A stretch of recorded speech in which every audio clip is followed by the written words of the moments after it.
Assalamualaikum warahmatullahi wabarakatuh.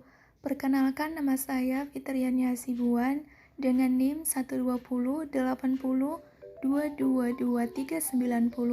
dari kelas 2F Agroteknologi. Di sini saya ingin menyampaikan materi biokimia tentang metabolit sekunder dalam bidang pertanian dengan pokok materi fenolik. Dosen pengampu saya ialah Ibu Siti Julaiha MSI, Universitas Islam Negeri Sultan Syarif Kasim Riau tahun 2021. Berikut materi selengkapnya. Baik, yang pertama ada definisi fenol. Fenol adalah suatu senyawa yang memiliki gugus fungsi OH hidroksil yang terikat pada cincin aromatik. Nama lain dari fenol adalah asam karbonat, benzenol, asam fenilat, hidroksibenzena, asam fenat, dan asam fenyl alkohol.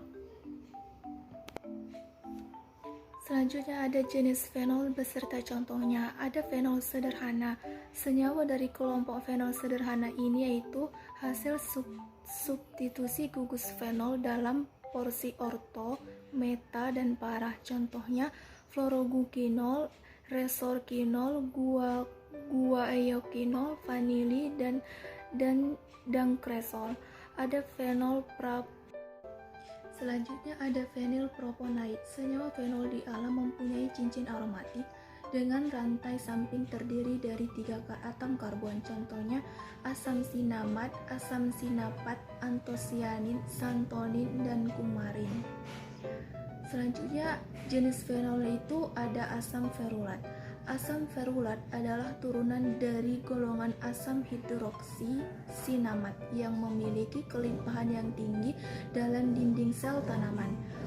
Asam ferulat ini dapat ditemukan dalam padi terutama beras merah, gandum, kopi, buah apel, buah nanas, buah jeruk, serta kacang tanah. Selanjutnya ada lignan. Senyawa lignan memiliki struktur dasar yang terdiri dari 2 gugus fenilproponait propanoid yang bergabung. Lignan ini biasa digunakan sebagai antioksidan dan sebagai komponen insektisida. Selanjutnya ada tanaman yang mengandung fenol. Ada temulawak yang mengandung senyawa fenol sebagai antioksidan, ada jahe yang mengandung senyawa fenol sebagai obat anti-infeksi, dan ada daun mangkokan yang berfungsi sebagai antioksidan dan untuk memperindah rambut.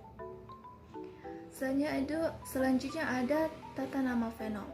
Dalam tata nama IUPAC, molekul induk disebut benzenol dan substituen dengan gugus OH selalu diberi posisi yang pertama.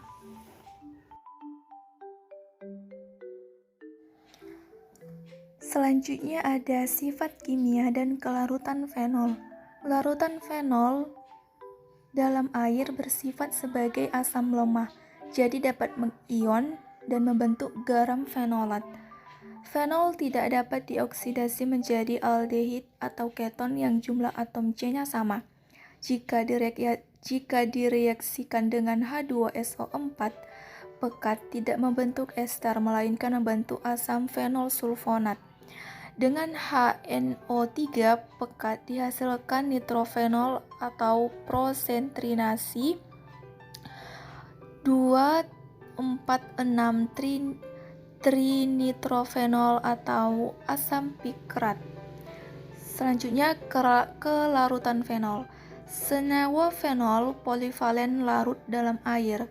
Senyawa fenol monovalen larut dalam pelarut organik. Menurut FL edisi 2, fenol larut dalam 12 bagian air, dalam kloroform P, dalam eter, dalam gliserol P, dan minyak lemak. Larutan fenol dalam air bersifat sebagai asam lemah sehingga mampu mengion. Selanjutnya ada sifat fisik fenol.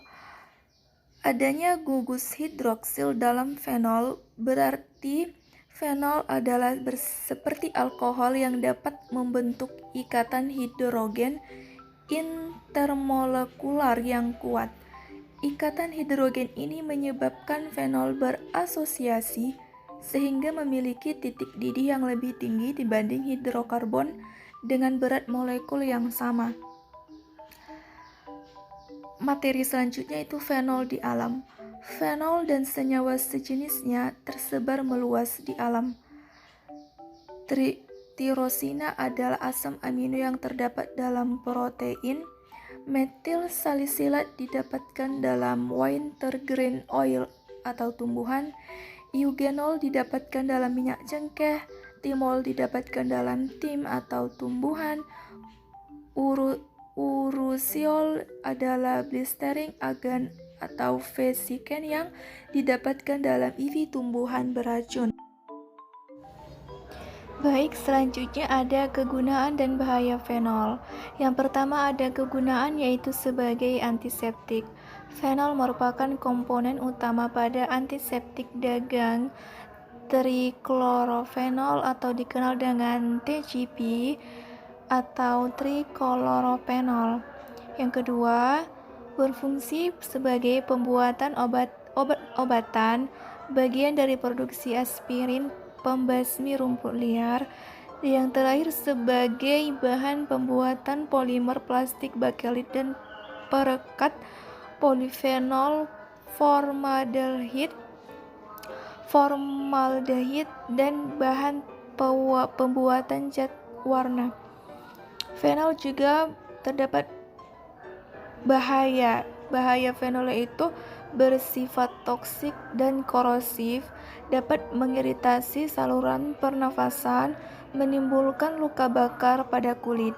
Jika kulit terkena fenol, maka segera diberi larutan asam pikrat sebagai pertolongan pertama. Demikianlah yang dapat saya sampaikan tentang materi metabolit sekunder dalam bidang pertanian dengan pokok materi fenol. Terima kasih, semoga bermanfaat. Saya akhiri. Assalamualaikum warahmatullahi wabarakatuh.